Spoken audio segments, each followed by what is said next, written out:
Hi friends, welcome to AKP kitchen. இன்றைக்கி நம்ம என்ன பார்க்க போகிறோன்னா, நம்ம ஒரு ஸ்வீட் ரெசிபி தான். அதாவது வந்து நான் 3 பொருள் நம்ம வீட்டில் இருக்கிறதான 3 பொருளை வச்சு தான் ரொம்பவே டேஸ்ட்டாக அதே சமயத்தில் ஹெல்த்தியாக ஒரு டிஷ் பார்க்க போகிறோம்.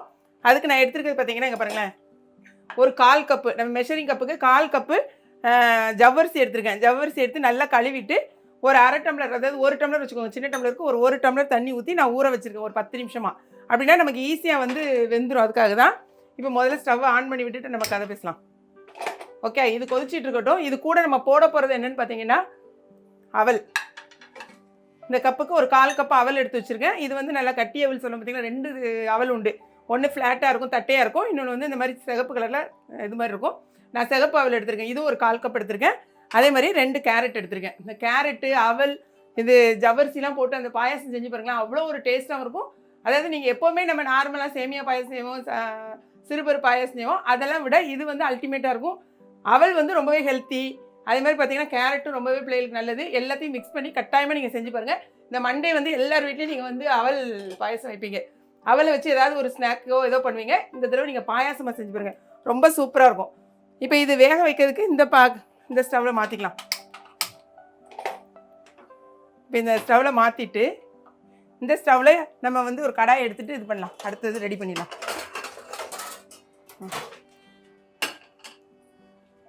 அடுப்பில் வச்சுக்கோங்க. ஸ்டவ்வை சிம் பண்ணிக்குவோம். நெய் ஊற்றிக்கலாம். ஃபஸ்ட்டில் கொஞ்சம் ஸ்டவ் வந்து சிம்மில் தான் இருக்குது. அதுக்குள்ளே நம்ம வந்து அடுத்தடுத்த வேலைகளை டக்குன்னு செய்யணும். எனக்கு எப்போவுமே வேலை வந்து வேகமாக நடக்கும். இது ஸ்டவ்வில் இது சூடாகும் போதே இங்கே பாருங்கள், கேரட்டை இந்த மாதிரி டக்குன்னு நீங்கள் துருவி வச்சுக்கோங்க. ஏன்னா 2 கேரட் தான், அது துருவுறதுக்கெலாம் டைம் எடுக்காது. 2 நிமிஷத்தில் நம்ம துருவிடலாம். இப்போ நமக்கு இதுவும் கொதிச்சிட்ருக்கு. ஸ்டவ்வில் வந்து கடாய் சூடாயிடுச்சு. கேரட்டும் நம்ம வந்து துருவி வச்சாச்சு. ஒரு 2 ஸ்பூன் நெய் ஊற்றிக்கலாம். ஏன்னா எல்லாத்தையும் இதில் வந்து நம்ம வறுத்து எடுக்க போகிறோம். அதனால் ஃபஸ்ட்டில் ஒரு 2 ஸ்பூன் நெய் ஊற்றிக்குவோம். ஊற்றிட்டு பாருங்கள், முந்திரி பருப்பு ஃபஸ்ட்டில் வறுத்து எடுத்துடலாம். முந்திரி பருப்பையும் கிஸ்மிஸையும். முந்திரி பருப்புலாம் எவ்வளோ வேணுமோ நீங்கள் போட்டுக்கலாம். கொஞ்சம் ப்ரௌன் கலர் ஆனோடனே கிஸ்மிஸ் போட்டுக்கலாம். கரெக்டாக ப்ரௌன் கலர் ஆரம்பிச்சு பாருங்கள். இந்த டைமில் நம்ம வந்து எடுத்து வச்சுருக்கிற ட்ரை கிரேப்ஸ், நாங்கள் இதை கிஸ்மிஸ் அப்படி சொல்லுவோம், அதை எடுத்து போட்டுக்கலாம். இது வந்து கொஞ்சம் பலூன் மாதிரி உப்பி வரும். ஒன்று எடுத்துக்க வேண்டியதான். எடுத்தாச்சு. அடுத்ததான் இங்கே பாருங்கள், 1/4 கப் நல்ல சிம் பண்ணிவிட்டேன். 1/4 கப் அவல் எடுத்திருக்கேன். அதை அது கூட போட்டு லைட்டாக வறுத்துக்கோங்க. நெய்லேயே ஒரு வறுத்து எடுத்துக்கோங்க. அவலில் கொஞ்சம் டஸ்ட்டு இருக்கும், அந்த நெல் அந்த உமிலாம், அதெல்லாம் கொஞ்சம் நல்லா எடுத்துட்டு அவலை போட்டு வறுத்துக்கோங்க. அவல் வந்து லைட்டாக வதங்கிட்டு இருக்கும்போது இந்த கேரட்டையும் நீங்கள் அது கூட போட்டுருங்கண்ணே. கேரட்டும் நெய்யில் லைட்டாக வதங்கிட்டுனா நல்ல ஒரு வாசனையாக இருக்கும். ஸோ 2யுமே நீங்கள் இப்போ வதக்க ஆரம்பிச்சிடணும். லைட்டாக வதங்கட்டும். இந்த கேரட் வந்து நெய்யில் வதங்கும் போது பச்சை வாசனை எல்லாம் போய் செம்ம வாசனையாக இருக்கும். இப்போ நான் வச்சுருக்க இந்த பாத்திரம் எனக்கு காணுமான்னு எனக்கு டவுட்டு தான். நான் சின்னதாக ஒரு பாத்திரம் வச்சுட்டேன்னு நினைக்கிங்க பாருங்கள். கொஞ்சம் பாத்திரத்தை மாற்றிக்கலாம், கொஞ்சம் பெருசாக நம்ம வச்சுக்கலாம்.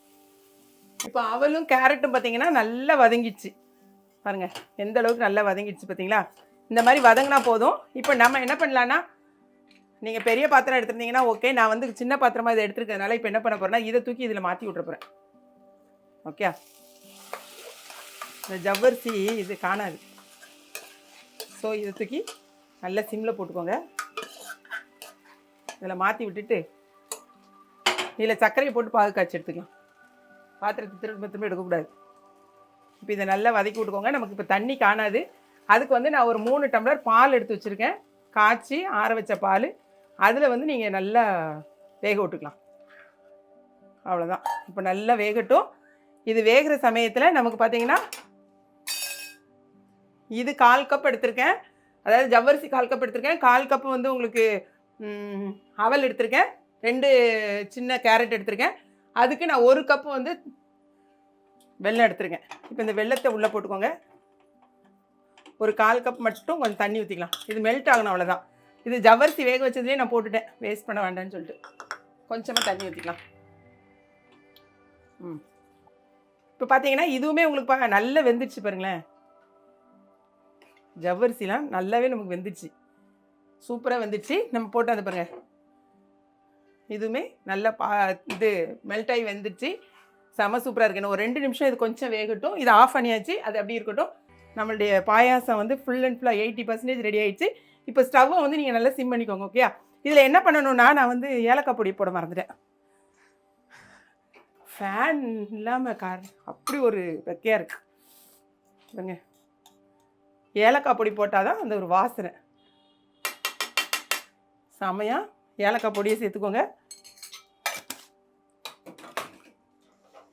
அதே மாதிரி இதில் வந்து நீங்கள் கொஞ்சமாக நீங்கள் எப்பவும் தான் உப்பு வந்து லைட்டாக போட்டுட்டா தான் அது வந்து ஒரு என்ஹான்ஸ் பண்ணும், தூக்கி கொடுக்கும். சும்மா ஒரு பிஞ்ச் பால் ஊற்றிருக்கீங்க தெரிஞ்சிடும் அப்படிலாம் நினைக்காதீங்க, அது பாட்டு கிடக்கும். இப்போ நீங்கள் வந்து நம்ம சர்க்கரை பாகு அதாவது அந்த இது போடும்போது சிம் பண்ணிக்கோங்க. ஏன்னா பால் வேறு நம்ம ஊற்றி வச்சுருக்கோம் பார்த்தீங்களா. சர்க்கரை பாகு ஊற்றும் போது நமக்கு வந்து தெரிஞ்சிடக்கூடாது. அதனால் கொஞ்சம் நல்லா சிம் பண்ணிவிட்டு இப்போ நான் எடுத்து ஊற்ற போகிறேன். இப்போ நல்லா சிம் பண்ணிவிட்டு ஊற்றிக்கோங்க. நான் 1 கப் போட்டிருக்கேன். வெல்லம் வந்து உங்களுக்கு பத்தாதுன்னா இப்போவே நம்ம பார்த்தா தெரியும். பத்தாதுன்னா இது கூடயே நீங்கள் வந்து நாட்டு சக்கரை அந்த மாதிரி எதனாச்சும் நீங்கள் ஆட் பண்ணிக்கலாம். ஓகே, அதெல்லாம் நம்மளுடைய இதுதான். இது பார்த்தீங்கன்னா ஜவ்வரிசி வெந்து அப்படி இருக்குது, செம்ம வாசனையாக இருக்குது. இந்த ஏலக்காய் போட்டாலே ஒரு சூப்பர் வாசனை. நமக்கு வந்து முடிய போகுது, ஸ்டவ்வை ஆஃப் பண்ண போகிறோம். அதுக்கு முன்னால் நம்மளுடைய முந்திரி பருப்பையும் கிஸ்மிஸையும் உள்ளே போட்டுற வேண்டியதான். நம்மளுடைய சூப்பரான பாருங்க பாயாசம் ரெடி ஆயிடுச்சு. ஓகே, இப்போ நம்ம ஸ்டவ்வை ஆஃப் பண்ணிடலாம். கொஞ்சம் நம்ம டேஸ்ட் பண்ணிடலாம் சர்க்கரைலாம் இருக்கான்னு பார்த்துட்டு.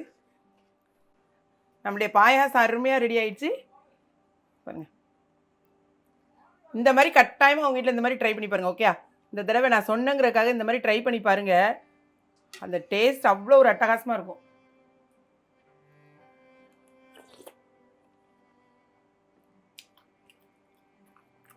கரெக்டாக இருக்குது எனக்கு. சர்க்கரையாக இருக்கட்டும், அந்த கன்சிஸ்டன்சி, அந்த அவல் போட்டிருக்கிறதுக்கு அதுவும்